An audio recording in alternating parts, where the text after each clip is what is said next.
Hello दोस्तों, कैसे हैं आप सभी। उम्मीद करता हूं आप सभी बहुत ही अच्छे होंगे।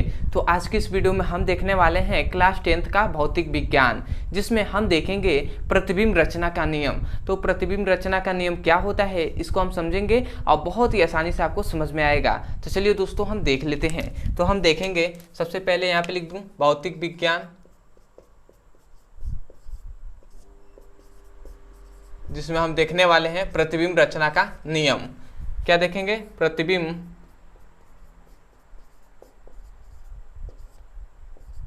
रचना का नियम। प्रतिबिंब रचना का नियम हम देखेंगे और बहुत ही आसानी से आपको समझ में आएगा। तो याद रखेंगे दोस्तों, प्रतिबिंब रचना का जो नियम होता है ये 3 होते हैं। ठीक है, इसके 3 नियम होते हैं। प्रतिबिंब रचना का 3 नियम होता है। तो इसको हम एक एक करके समझेंगे और बहुत ही आसानी से आपको समझ में आएगा। तो चलिए दोस्तों हम पहले नियम पे बात करते हैं। ठीक है, तो इसका प्रथम नियम क्या कहता है, इसको हम फिगर से समझते हैं। ठीक है, प्रथम नियम यही कहता है दोस्तों कि मान लेते हैं ये कोई क्या है, समझिएगा, ये कोई मान लेते हैं हमने दर्पण ले लिया। आप कोई भी दर्पण ले सकते हैं, कोई दिक्कत नहीं है। ये हमने दर्पण ले लिया और ये क्या है, ये इसका मुख्य अक्ष है। ये क्या है समझिएगा, ये मुख्य अक्ष होता है। ठीक है, इतना बात तो आप जानते होंगे, ये मुख्य अक्ष है। ठीक है, और ये क्या है, ये दर्पण का ध्रुव है। और ये क्या है, ये एफ है, मतलब मुख्य फोकस है। और ये क्या है, सी है, वक्रता केंद्र है। ठीक है, तो इस तरह मैं नाम यहाँ पे लिख दे रहा हूँ। ये जो क्या है, वक्रता केंद्र है। और ये जो एफ है ये क्या है, मुख्य फोकस है। ठीक है, तो यहां से ध्यान दीजिएगा, प्रथम नियम क्या कहता है। प्रथम नियम कहता है कि मुख्य अक्ष, ये जो मुख्य अक्ष है, तो मुख्य अक्ष के समानांतर, ठीक है, मुख्य अक्ष के समानांतर चलने वाली प्रकाश की किरणें, ये क्या है, प्रकाश की किरणें हैं। तो मुख्य अक्ष के समानांतर चल रही है ना, तो कहा जाता है कि मुख्य अक्ष के समानांतर चलने वाली प्रकाश की किरणें परावर्तन के पश्चात मुख्य फोकस से होकर चली आती हैं। किससे? मुख्य फोकस से होकर चली आती है। यही इसका प्रथम नियम है। क्या कहा गया, ध्यान से सुनिएगा।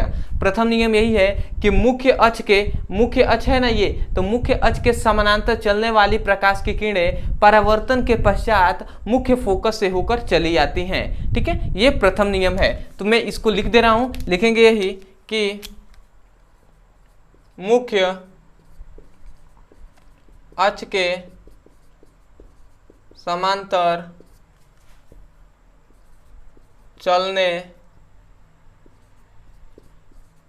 प्रकाश की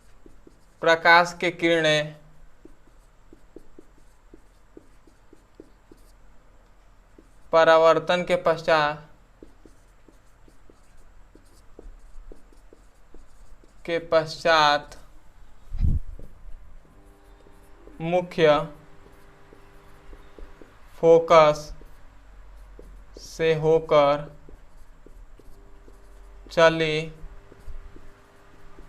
जाती हैं। ठीक है, ये प्रथम नियम है। क्या कहा जा रहा है, मुख्य अक्ष के समानांतर चलने वाली प्रकाश की किरणें परावर्तन के पश्चात मुख्य फोकस से होकर चली आती हैं। तो ये इसका प्रथम नियम है। तो आशा करते हैं दोस्तों प्रथम नियम आपको अच्छे से समझ में आ गया होगा।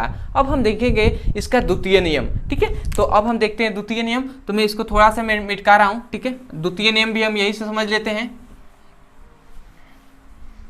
यहाँ पे मैं बता दे रहा हूँ द्वितीय नियम, ध्यान से दीजिएगा। यहाँ पे मान लेते हैं हमने एक दर्पण बना दिया। ठीक है, ये कोई दर्पण है। ठीक है, ये क्या है, ये इसका मुख्य अक्ष है। ये क्या है, हमने अभी बताया था, ये मुख्य अक्ष है। ठीक है, ये दर्पण है। तो ये क्या है, इसका ध्रुव है P, ये क्या है, F है, और ये क्या है, वक्रता केंद्र है। ठीक है, तो दूसरा नियम ये कहता है, दूसरा नियम ध्यान दीजिएगा, दूसरा नियम ये कहता है कि ये मुख्य फोकस है ना, तो दूसरा कहता है कि मुख्य फोकस से होकर जाने वाली प्रकाश की किरणें, मुख्य फोकस से होकर जाने वाली प्रकाश की किरणें परावर्तन के पश्चात मुख्य अक्ष के समानांतर हो जाती है। ये मुख्य अक्ष है ना, तो मुख्य अक्ष के समांतर हो गए कि नहीं। तो यही कहा जा रहा है कि सबसे द्वितीय नियम याद रखेंगे, क्या कहेंगे कि मुख्य फोकस से होकर जाने वाली प्रकाश की किरणें परावर्तन के पश्चात मुख्य अक्ष के समांतर हो जाती हैं। तो आशा करते हैं आपको समझ में आ गया होगा फिगर से। ठीक है, तो मैं द्वितीय नियम लिख दे रहा हूं यहाँ पे। ठीक है, द्वितीय नियम क्या कहेंगे कि मुख्य फोकस से होकर जाने वाली प्रकाश की किरणें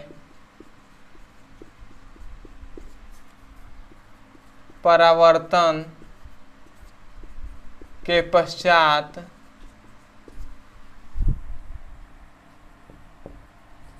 मुख्य अक्ष के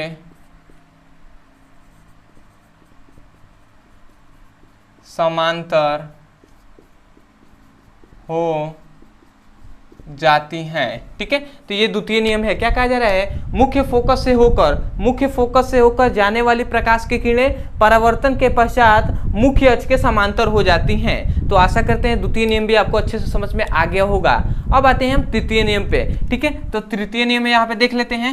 ये जो फिगर आपको बताया जा रहा है, ये जब प्रथम नियम लिखिएगा तो उसके जो फिगर बताया गया था सबसे पहले उसको नोट कर लीजिएगा। द्वितीय नियम लिखने के बाद इस फिगर को नोट कर लीजिएगा। अब आते हैं हम तृतीय नियम पर। ये द्वितीय नियम है और ये क्या है, अब तृतीय नियम का फिगर बता रहे हैं यहाँ पे। तृतीय नियम क्या कहता है कि मान लेते हैं ये हमने कोई दर्पण ले लिया, ध्यान दीजिएगा, ये हमने कोई दर्पण ले लिया, ये क्या है, उसका मुख्य अक्ष है। ठीक है, ये दर्पण का मुख्य अक्ष है। ठीक है, तो यहाँ पे हम मान लेते ये क्या है, ये P है, ये क्या है, F है, और ये क्या है, C है। ठीक है, तो यहाँ पे कहा यह जाता है, यहाँ पे ध्यान दीजिएगा, ये तृतीय नियम है। तो यहाँ से ये कहा जाता है कि जो वक्रता केंद्र है, ये C क्या है, वक्रता केंद्र है। तो यहाँ से कहा जाता है कि वक्रता केंद्र से होकर जाने वाली प्रकाश की किरणें, वक्रता केंद्र से होकर जाने वाली प्रकाश की किरणें परावर्तन के पश्चात उसी मार्ग से वापस लौट आती हैं। समझ में आया क्या कहा जा रहा है, मतलब वक्रता केंद्र से होकर जाने वाली प्रकाश की किरणें परावर्तन के पश्चात उसी मार्ग में वापस लौट जाती हैं, जिस मार्ग से वो गई होती हैं उसी मार्ग से वापस लौट जाती हैं। यही कहा जा रहा है तृतीय नियम। तो एक बार और मैं बोल रहा हूँ, ध्यान से सुनिएगा। क्या कहेंगे, ये वक्रता केंद्र है तो हम कहेंगे वक्रता केंद्र से होकर जाने वाली प्रकाश की किरणें, ठीक है, ध्यान दीजिएगा, यहाँ से जा रही है ना, तो जाने वाली प्रकाश की किरणें परावर्तन के पश्चात उसी मार्ग से वापस लौट जाती हैं। वापस क्या होती हैं, लौट जाती हैं। तो तृतीय नियम में लिखते रहूँ, लिखेंगे क्या, यहाँ पे तृतीय नियम लिखेंगे यही कि वक्रता केंद्र से होकर जाने वाली प्रकाश के किरणें परावर्तन के पश्चात उसी मार्ग से वापस